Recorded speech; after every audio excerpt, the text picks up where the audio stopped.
Mosteiro de São Bento tem uma longa história na cidade de São Paulo, desde o século XVI. O atual complexo beneditino, que conhecemos hoje, foi construído em 1910 e 1912, onde o mesmo é composto pelo Mosteiro de São Bento, pela Faculdade e Colégio São Bento e a Basílica de Nossa Senhora da Assunção, que é conhecida como Igreja do Mosteiro.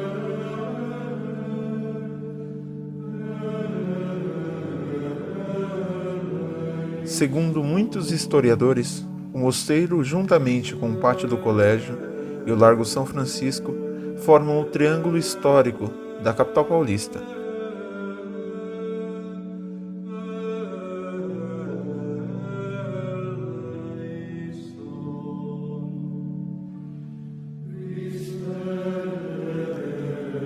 Tudo começou em 1598, quando chegaram em São Paulo os primeiros beneditinos, trazidos de São Vicente pelo Frei Mauro Teixeira. Segundo documentação da época, que está até hoje no mosteiro, o capitão-mor Jorge Correia doou um terreno para a construção do templo. A carta de chãos de Sesmária para o sítio do convento, por constar ser como dito o padre diz e alega, por serviço de Deus Nosso Senhor e de seu servo, o bem-aventurado São Bento, os quais chãos serão para o convento, mosteiro ou casa do dito santo, forros livres e isentos de todo o tributo e pensão, de hoje até o fim do mundo.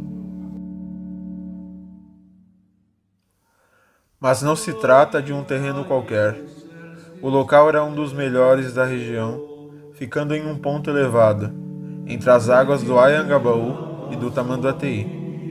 Era lá que antes se instalava o cacique Tibiriçá, líder indígena que foi aliado dos portugueses e um dos responsáveis pela fundação de São Paulo em 1554. À época, o Mosteiro de São Bento em nada parecia com sua forma atual. O local passou por 4 grandes reformas. A conclusão da primeira obra aconteceu apenas em 1634. Em 1650, a estrutura recebeu um aporte para uma grande ampliação. O benfeitor foi Fernão Dias, conhecido como Caçador de Esmeraldas. Em contrapartida ao apoio financeiro, o bandeirante recebeu o privilégio de ser sepultado na capela-mor da igreja. São desta época também as imagens de São Bento e Santa Escolástica, feitas por Frei Agostinho de Jesus, que continuam expostas no altar da igreja.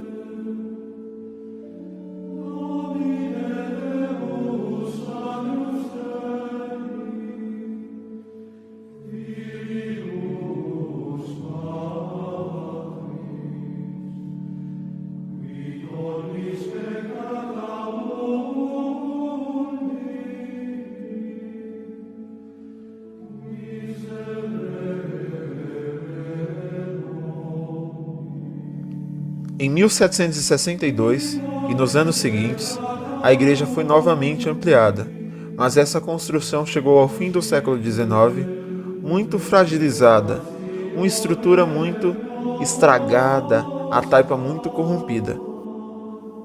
Com o passar do tempo, o mosteiro foi entrando em decadência, mas a ação de um padre alemão alterou a história do local. Por iniciativa do abade Dom Miguel Kruse, em 1903 foi fundado o Colégio de São Bento. 5 anos depois veio a Faculdade de Filosofia, a primeira do gênero na América Latina.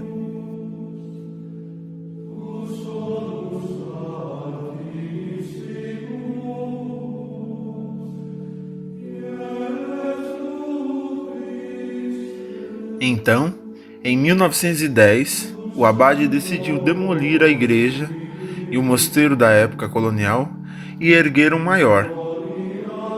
Para isso, ele contrata um arquiteto compatriota da Academia de Belas Artes de Munique, o professor Richard Bernett, com o estilo monástico boironense, um movimento muito breve que durou entre o fim do século XIX e o início da década de 30, onde existiam poucos exemplares no mundo, sendo o mosteiro o único espaço totalmente feito nesse estilo. Essa arte tinha por objetivo fazer uma junção das linhas da arquitetura cristã, tendo arcos românicos típicos das primeiras grandes construções cristãs, com pouca iluminação, remetendo e trazendo a introspecção do período gótico, e muitas pinturas e peças artísticas remetendo ao período bizantino. A grande novidade que causou muito espanto no mundo europeu do período é que tinha pinturas com influência de formas egípcias de pintura mural, que foram inspiradas na descoberta da tumba do faraó Tutankhamon.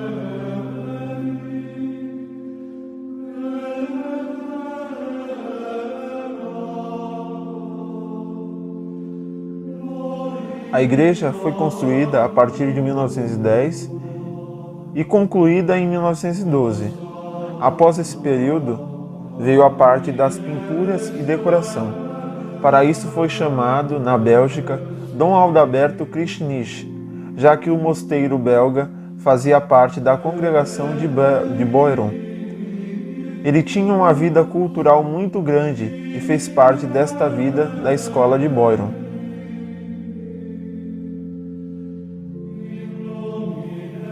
O arquiteto buscou transformar a igreja em uma verdadeira Bíblia dos pobres, pois na época os mais pobres não sabiam nem ler e nem escrever.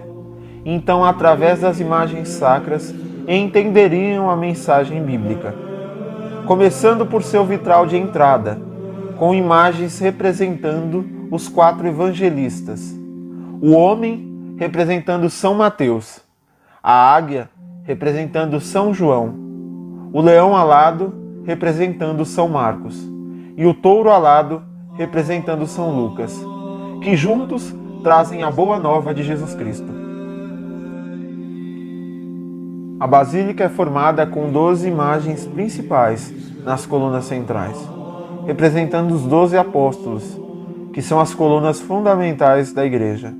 Cada imagem que foi feita pelo belga Adrian van Emelen leva em suas mãos algo muito interessante, que são seus martírios, como por exemplo São Bartolomeu, que foi escalpelado vivo e leva nas mãos o rosto, mostrando que a vida de cada um foi dedicada à fé, até mesmo morreram para defendê-la. Uma das grandes marcas do Mosteiro de São Bento são seus sinos e seu relógio, que tem um apelido popular de Big Bang de São Paulo. Ambos foram feitos na Alemanha.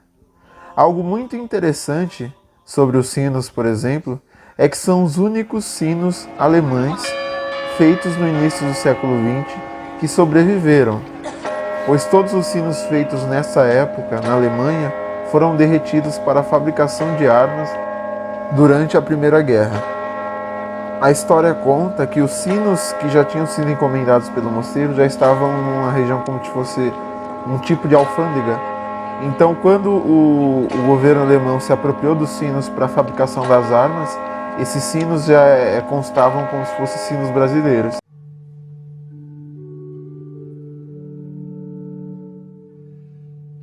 No ano de 1992, ocorreu o tombamento de todo o complexo do mosteiro pelo órgão municipal de proteção ao patrimônio, o Compresp.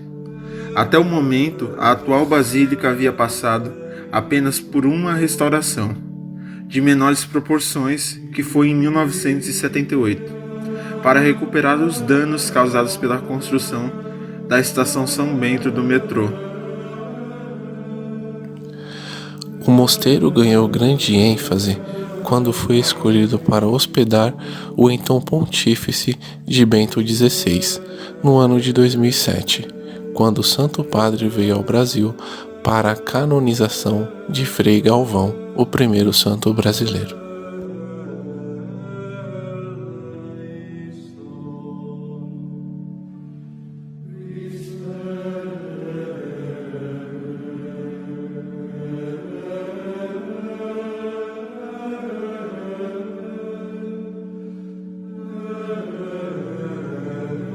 nome oficial da igreja do mosteiro é Basílica de Nossa Senhora da Assunção. Portanto, é uma igreja abacial de Nossa Senhora da Assunção, conhecida como Mosteiro de São Bento.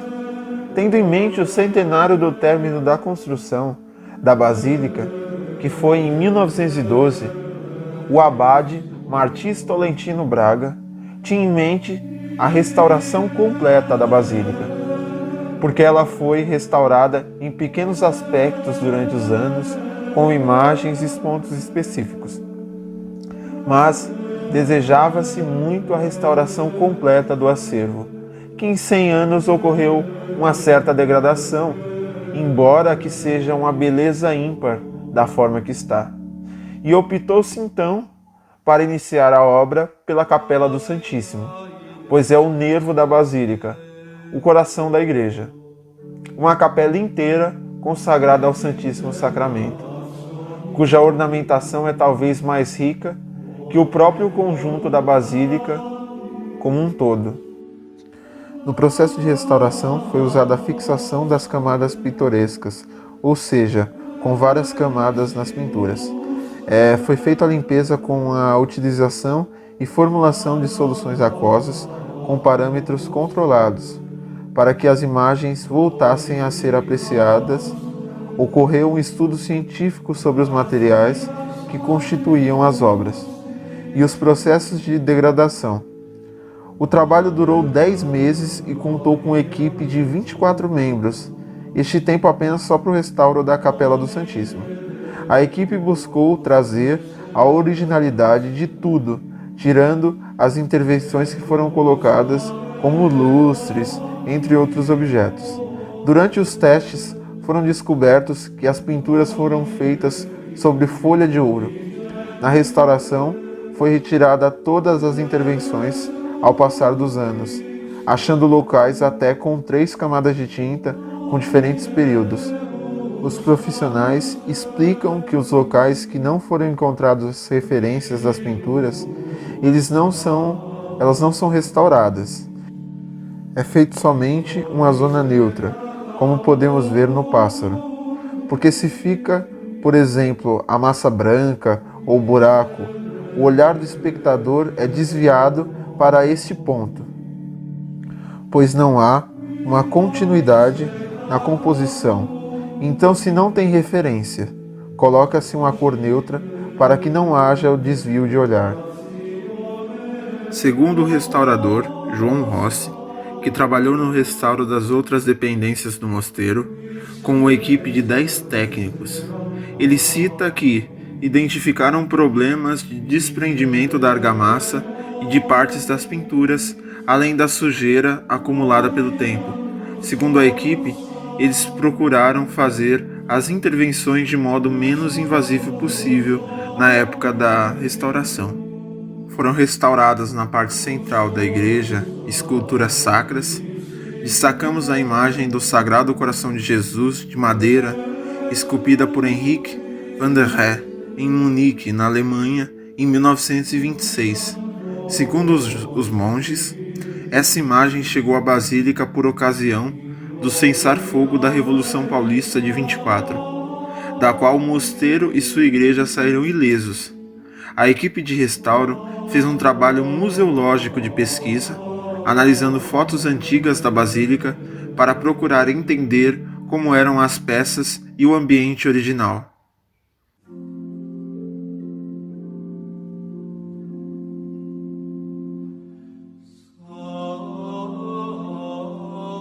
As obras mais degradadas a serem restauradas foi o baldaquino de mármore italiano de Carrara. A peça sustenta-se por 4 colunas de pórtico vermelho da Sibéria, com capitéis de bronze. Em cima há um trabalho com folha de ouro. Bom, mais de 100 anos após ser inaugurada, a Basílica de Nossa Senhora da Assunção voltou novamente a ficar impecável, pronta para ser vista, frequentada e apreciada por fiéis católicos, turistas e todos os interessados em conhecer arte, cultura e religiosidade no mesmo local. O mosteiro Mesmo sendo a quarta construção da edificação ao longo destes 400 anos, conclui-se que a última construção do início do século XX teve o devido compromisso com sua originalidade no processo de restauro, respeitando a criação inicial de seu criador. Não podemos esquecer que a preservação da história patrimonial cultural é necessária, pois um povo sem história é apenas um barco à deriva. É um corpo sem alma. Uma sociedade sem cultura cria um povo sem identidade. Nós, quanto sociedade, temos o dever de manter nossa história viva e monumentos como o Mosteiro de São Bento, o Pátio do Colégio, a Estação da Luz, fazem parte desta história.